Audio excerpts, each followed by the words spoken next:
Hello, Lucy here. Just a reminder to hit that subscribe button so you never miss an episode. Whether you're new here or a regular listener, thank you for being part of this journey. We have got so many incredible guests lined up, so stay tuned and subscribe now.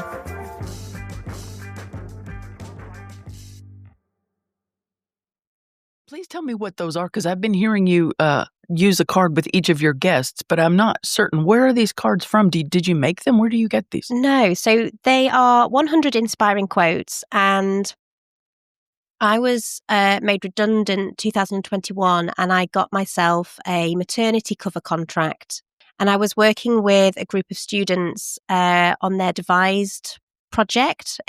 So it was GCSE drama, it was component 2 devising.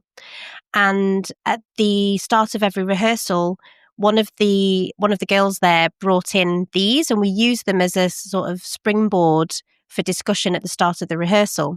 That's neat. Yeah. So it became very much part of a routine for me. In the morning, I would, think about, what was going to be explored in the rehearsal. Anyway, because it was only a short-term contract, when I left, they actually got me my own pack of cards, which I could take with me. Nice.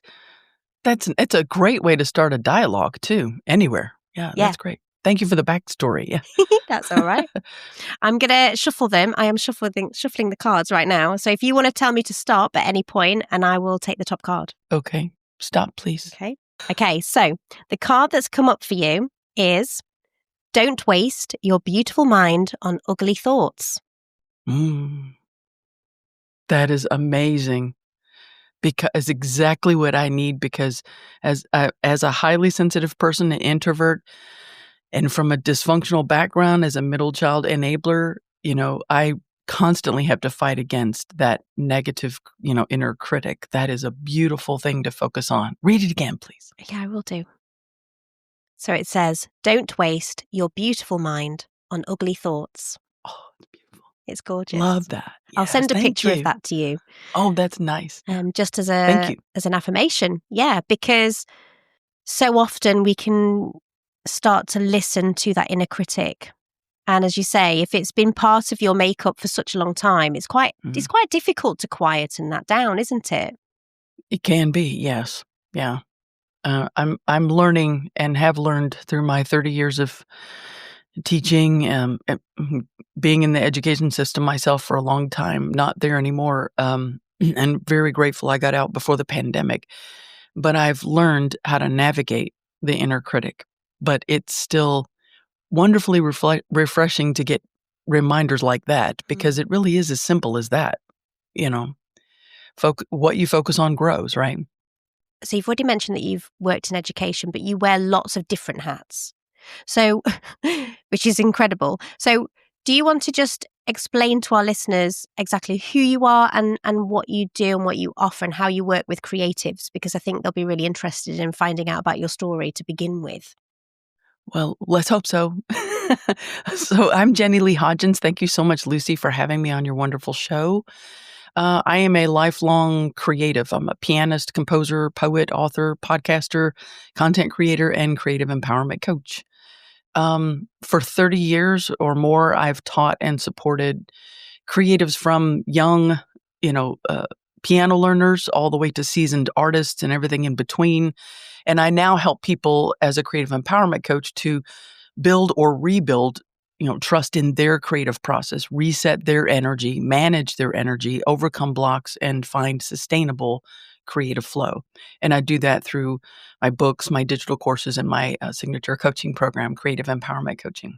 So do you want to talk about the course first? Because where did that idea come from? I mean, obviously it was an accumulation of the things that you'd done, but how did you get to that point of creating the course? In 2014, my father passed away after a battle with cancer. And I decided I needed to be up here in place for my mother as her caregiver, coming early before she really needed me. And through that, I decided, okay, well, then you have to leave this teaching job, sell your house in Florida, and move to Kentucky to do something. What can you do? So I decided, I can teach online. I can coach. I can do whatever. So I first designed these inspirational bookmark trios. And it's basically, these are the basis for all of my products and for my coaching program. And they're basically 3 pillars. And I start with reset your energy and creative flow.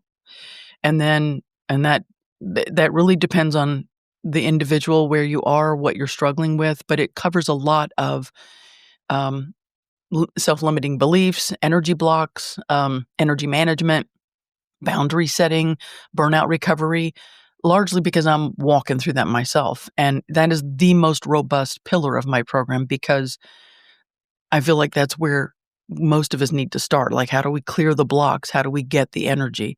And then I move on to, and it kind of weaves back and forth. It's not like a set, path. It depends, again, organically on the person and where they need to address things.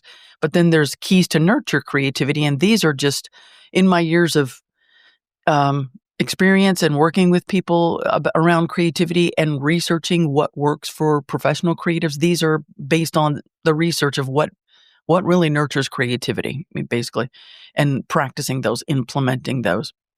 And then the last thing is my own little, I call it my creative exploration formula. And this is basically a step-by-step walkthrough of how I have always approached creativity, what works for me.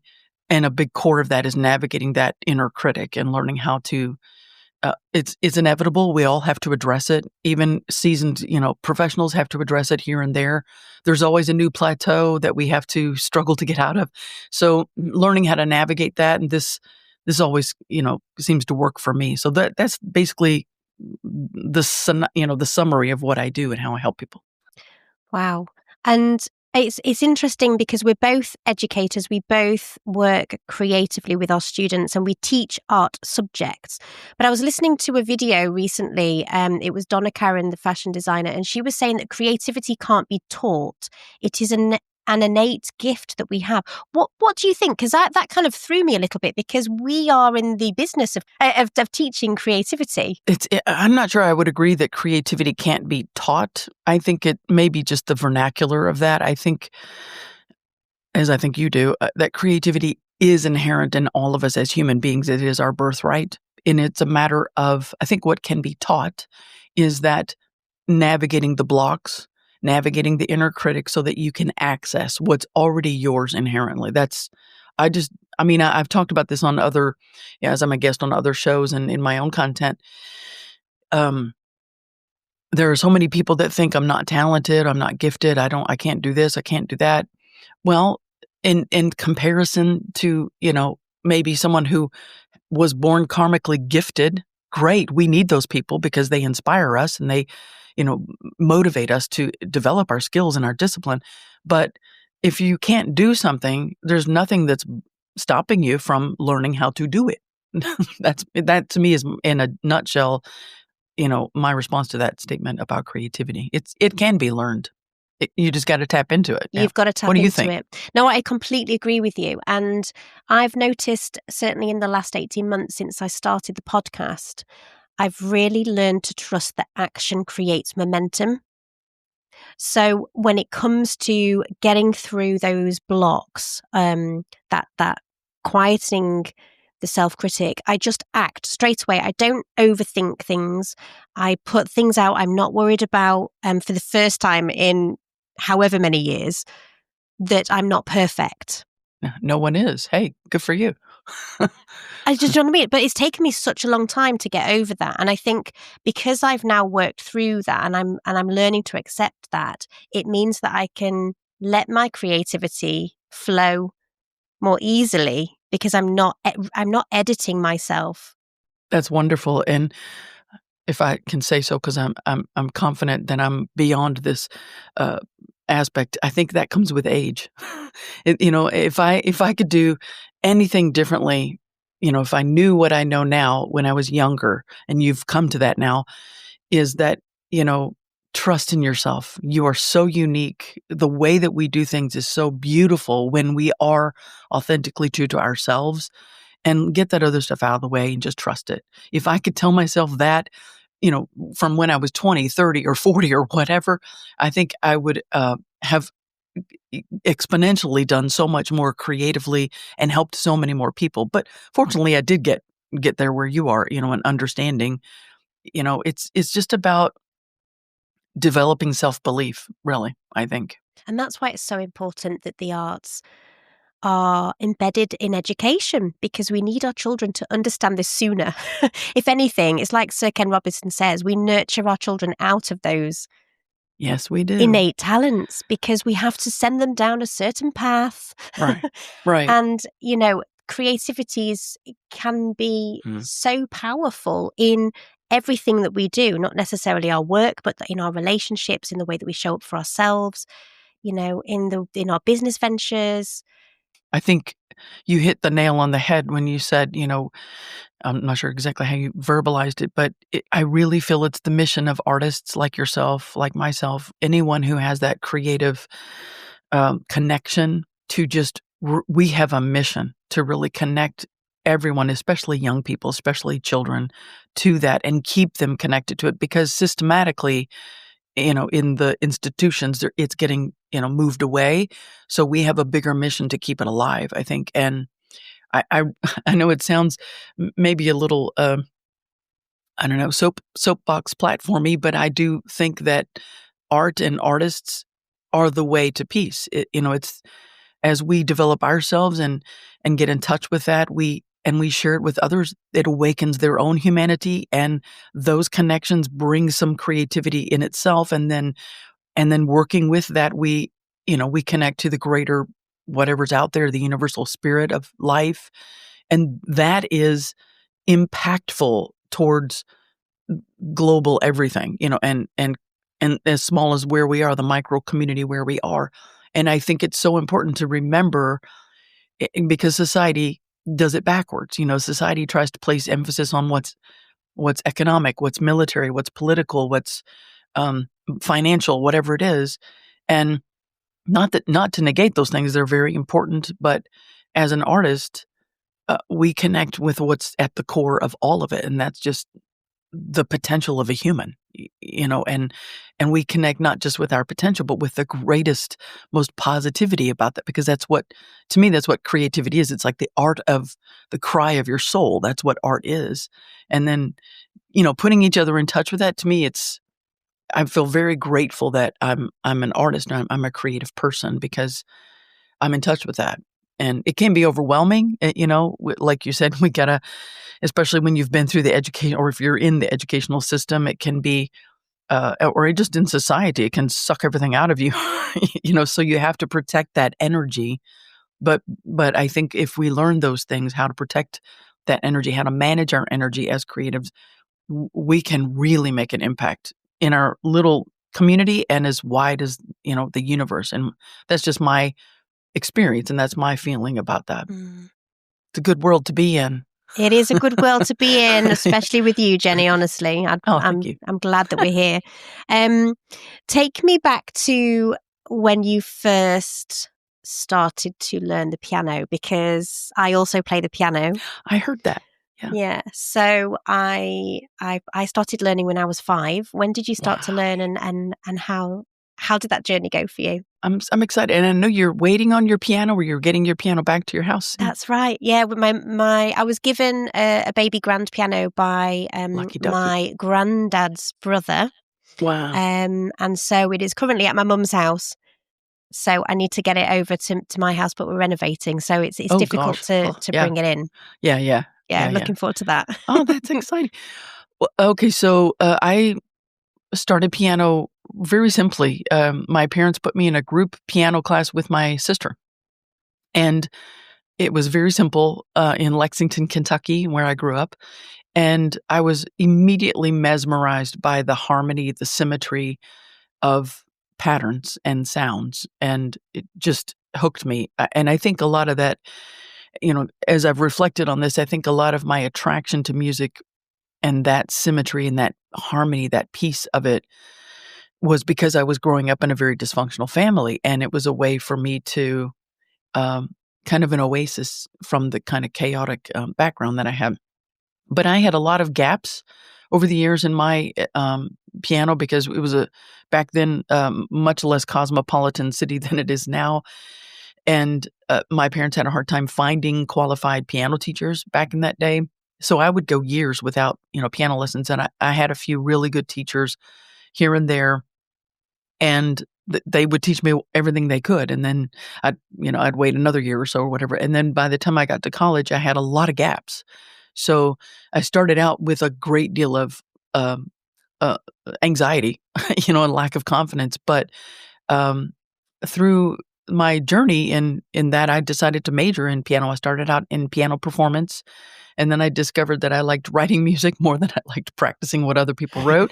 So I changed my major to music composition, and I really struggled with performance anxiety, and that was a big problem for me at the time. And then I was introduced to Buddhism, and Buddhism.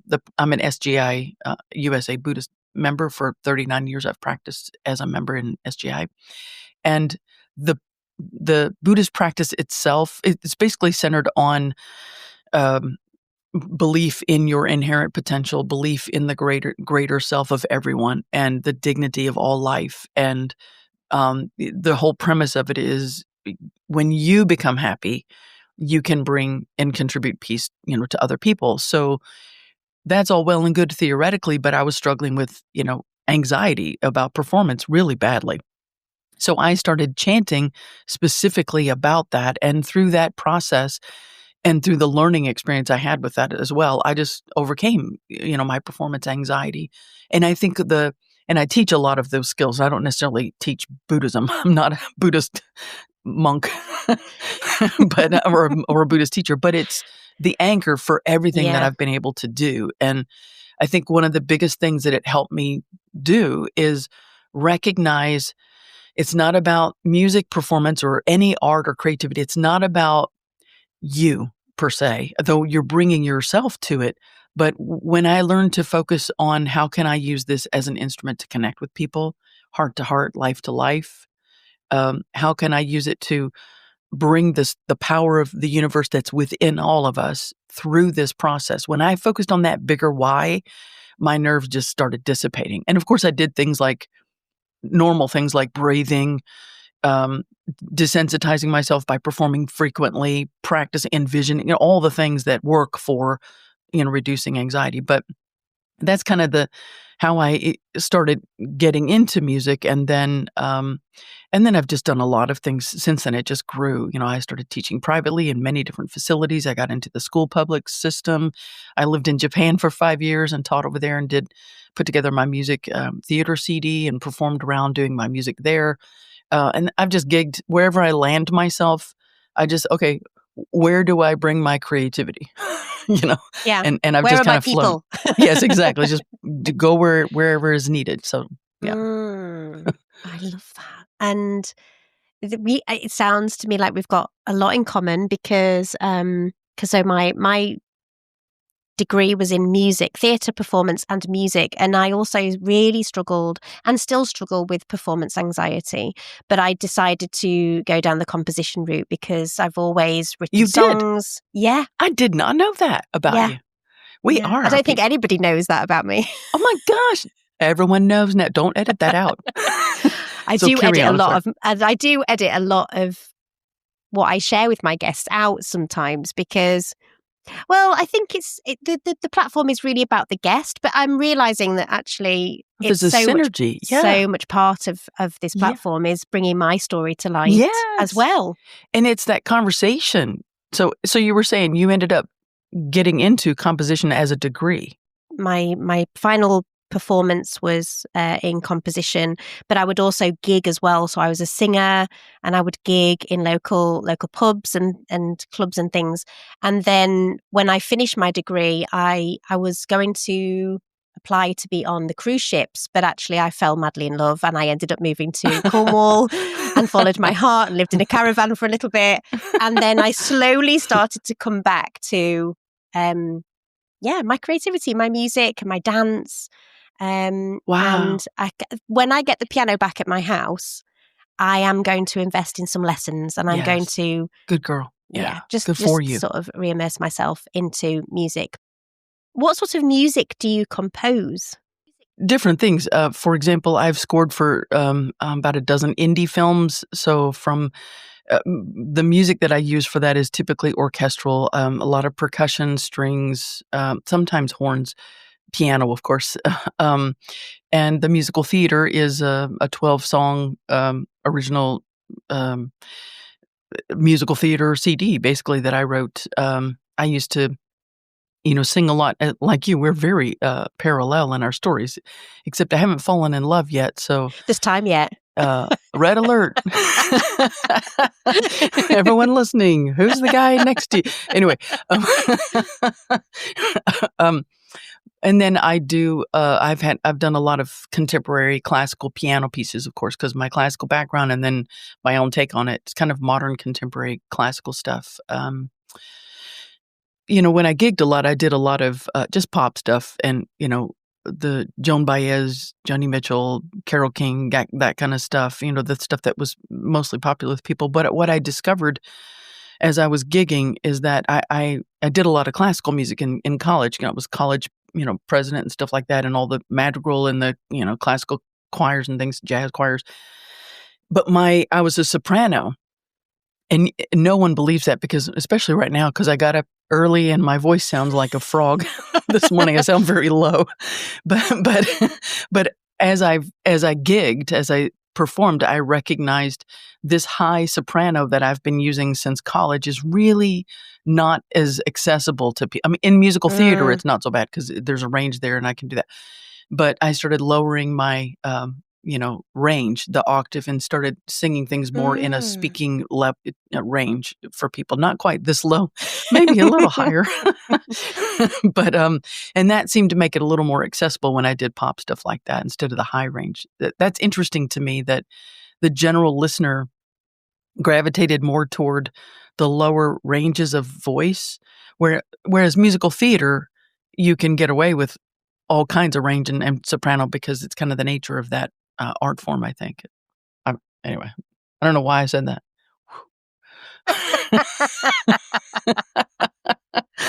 Because this is the thing. We're just meandering. We're just meandering through the wilderness and we're having a little chat. It's very relaxed. I like that. Because it does feel like a wilderness. Yes. I often come and sit in the conservatory, and I sit here and I think, what am I doing?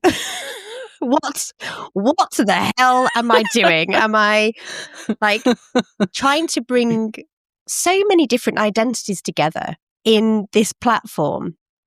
Yes, and that's one of the things in the Keys to Nurture Creativity, and those research-backed, things that boost creativity. One of the biggest things is, observing other creators' process or art, and through dialogue, that's what you're doing. And having a conversation is incredibly creative.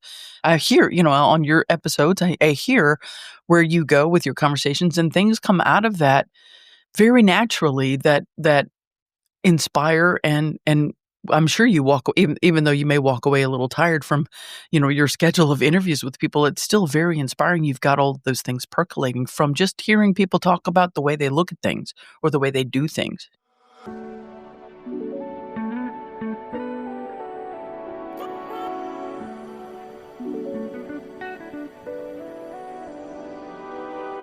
What is creative burnout? Why does it happen? And how can we move through it effectively?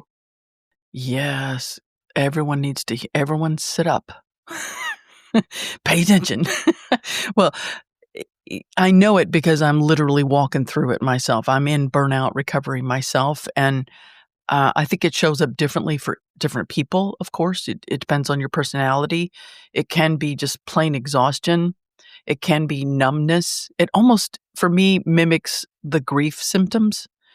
Sometimes I know that you've gone through losses as well as I have, and feeling numb, feeling nothingness, feeling detached, and then there are other symptoms that are similar in burnout: irritation, aggravation, quick to temper, resentment, perfectionism, of course. Negative self-talk, procrastination, all of these things can really be a symptom of and lead to and perpetuate burnout, from my experience and from the people that I've worked with and see feeling that. how we get there, can be different. But what I understand it to be, it's interesting because I don't have it memorized, but the World Health Organization has a very clinical definition of what burnout is, and it seems to be very limited to work impacting your health. And from my personal experience, yes, it's work, but it's an accumulation over time of multiple stressors. It's not like one big event. It's like many things leading up to, and you not embracing that ebb and flow in creativity and not protecting your energy. That's something I've learned very much the hard way. And I think what helps, I mean, the whole premise of everything that I do, but what helps that I'm really diving deep into myself and modeling myself is that reset framework that I coach with, which starts with regularly rest. Whatever that means. And for me, as a high achiever, as a highly sensitive, as an introvert, as a perfectionist, as a middle child enabler, like I have a lot of double whammy, You're preaching to the choir, things sister. that I'm working against. Yes, I know that, and it's out there, and especially women, because we're kind of trained to Absolutely. serve. And I've learned very much the hard way. The kind of the remedy to it is self-compassionate, small acts of taking care of your energy. And that encompasses many, many things, and it depends on the person that I'm working with. But for myself, I can say what that starts with is I knew I had to be on this very early, for me, time frame of an interview, and I wanted to bring my best to this conversation. So I rested. I had nothing on my schedule yesterday. I rested all day. I went to bed very early and rested, take care of my energy. And then I have rest baked in later this afternoon and the rest of the weekend, I'm going to recuperate. Because when we creatively output constantly without baking in white space, this is where burnout comes from. So you can start with, some simple things that people can do and I think I've heard you talk about this some with some of your previous guests, is just having some stillness baked into your life. Like you talked about going in your conservatory and just meditating and breathing, getting kind of some decompression time. For me, it's I've as a business owner, podcaster, working with clients and doing interviews and having my own content, I've learned I give myself white space around a heavy period. So all of December, there's no work. Everything's automated already, and I'm taking the full month just to completely rest, relax, and enjoy with my family. And it's very quiet. It's not like I'm not running around doing a bunch of things like we used to do. I'm keeping it very simple. And then I do the same thing in July. If you're an entrepreneur, that's a really, if I could say anything to entrepreneurs who are burned out, find ways to build into your schedule time off, time on the shelf, and like full months if you can. But even simple things like looking out the window every hour, going and getting a cup of tea every hour and just sitting and daydreaming for 1 to 5 minutes, taking deep breaths throughout the day. I mean, research proves that really does replenish our energy and our creativity. So I hope that, I know you're asking, what does burnout look like? It's a big conversation. It looks very different for different people, but No, you've covered loads there. That's great. yeah, there's loads more. That's a lock in. We could probably have a whole conversation about that. We could have a series. And this is where the spark of an idea takes place. It's true. Yeah, yes, we could. Oh, did that again. And that's the thing that, because we live in such a fast-paced, busy world, and we're marketed that constantly down our throats, we have to proactively counter that. That's why, I started out talking to you, I think, before we recorded. I don't use social media anymore on my phone. I took them off my phone. If I'm going to use social media, I go to my laptop with a strategic reason, to use it and to really do it in a way that's intentional. And because I know my energy. I've been through a very deep season of caregiving and building a big ecosystem, building all my products. And I published 2 books just 2 years ago. And so it's been and I was a board president. Oh and my community leader gosh. for 3 years. I mean, like, I did a lot of stuff in the last few Yeah. years. So I am now coming down to everything's automated Mm. except for working with people and guesting and having my own content. And I'm building in time off. And that's so important that if I could say for anyone, if you're struggling with feeling burned out or tired or whatever, you have to recognize with a self-compassionate voice that as much as you're, you know, giving and creating and outputting for others, you've got to put that energy back. And get this in your head. I've learned this the hard way. Rest, whatever that looks like, sleeping, napping, breaks throughout the day, like I said, getting a cup of tea, walking in a park or taking a 5-minute walk or whatever. Rest equals productivity. It's not time away from work. It is your productivity because your creativity depends on your energy. And when I say creativity, it's also our energy to bring our best to people, right? So if you're drained and you're exhausted and you're feeling all these symptoms of resentment or whatever, you're not being your best in that task or with that person anyway. So you can remedy that right away by implementing micro practices of giving yourself rest. Simple things. Yeah. Do it more. Yeah. I've realized that with being in a classroom day in, day out, I actually went part-time this September, so I have the Fridays off now because I needed the time on my own away That's from good. people I love and a job that I love, but I need that. And yesterday, my other half went out, so I put my little boy to bed, and I came downstairs and I'd opened my laptop because I was going to be editing an episode that goes out on Monday, but I sat on the sofa and I switched the TV on and a film was on. I don't know if you've seen Pillow Talk. Have you seen No. Pillow Talk with No. Doris Day and Rock Hudson? Oh, I love those old my films. mom would love that. Yeah. Oh, I just love those old films. They don't make them Yeah. like that anymore. Boy, don't they sure don't. It was so lovely, and I almost switched off because I thought, no, I need to get on with editing this episode because I know that the weekend's going to be busy. We've got family commitments, and then the episode's going out on Monday. So, and I don't want to be working in the evening. But I made myself sit down and I watched the whole film, and I Good for you. absolutely loved it. And I came That's the away way you do thinking, it. oh, I feel rested. Yes. I feel rested. I feel relaxed. And I did do a little bit of editing after that, but then I went to bed and and then slept in. That's the way you do it. You wouldn't have done it if you didn't need it. So No, good for you for I know. honoring that. Yeah, That's it. it That's it was in really action right good. there. Yeah, it's finding what works for you, I guess. And would you talk to us a little bit about your creative chord, because you release is it every month that you release episodes? From what I can see, it's every month. Is that because you're trying to work around other things like your client Yeah, work and I started out every week, and then I did bi-weekly episodes while I was yeah. publishing my books, and then went back to weekly, and then I added a YouTube version of it, so it was bi-monthly YouTube and Yep. bi-monthly podcast.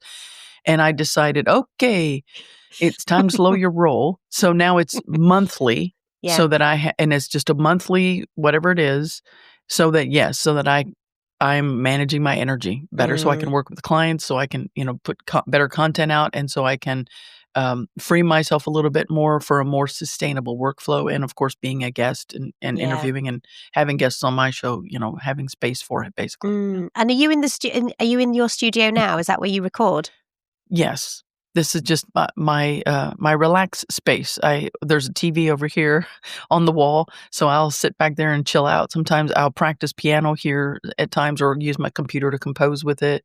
I have speakers here, so if I want to listen, to something, and this is where I do all my podcast recording. Yeah, I just started very simply. This is an old Shure 58 microphone I used for like 25 years gigging as a vocalist. You start where you are. Yeah, use what you've got. Use what you've got. Exactly. Yeah. I mean, when I started this, I didn't even have a laptop and I didn't even have a microphone because I'd got rid of all my stuff because I'd moved around.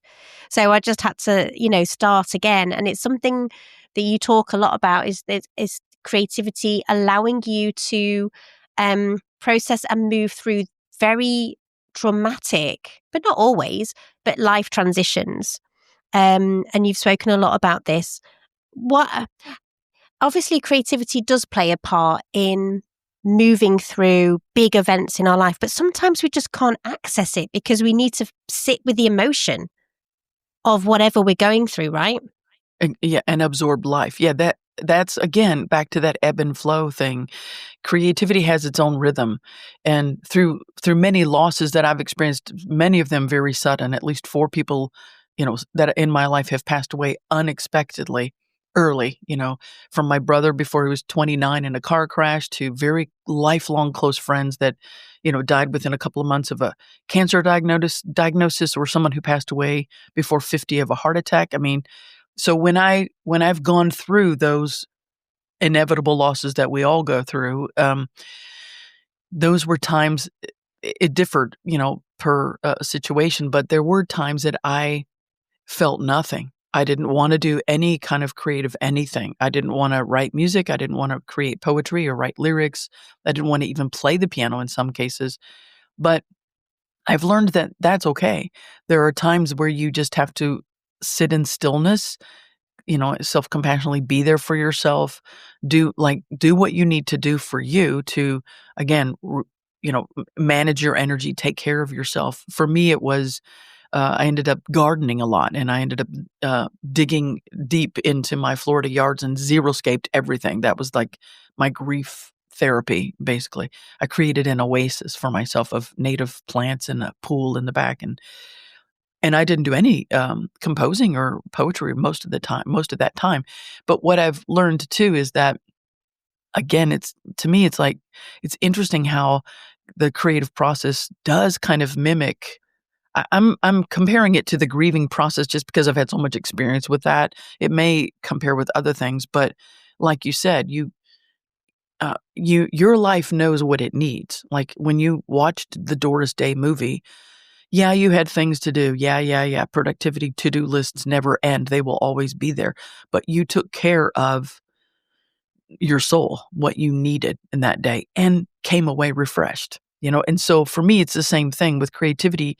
Sometimes grief can be a complete block, or you feel like it's a block. Like I can't feel, or I don't wanna, or whatever it is for anybody. But I've learned that's okay. It will come in its own time. You just allow it.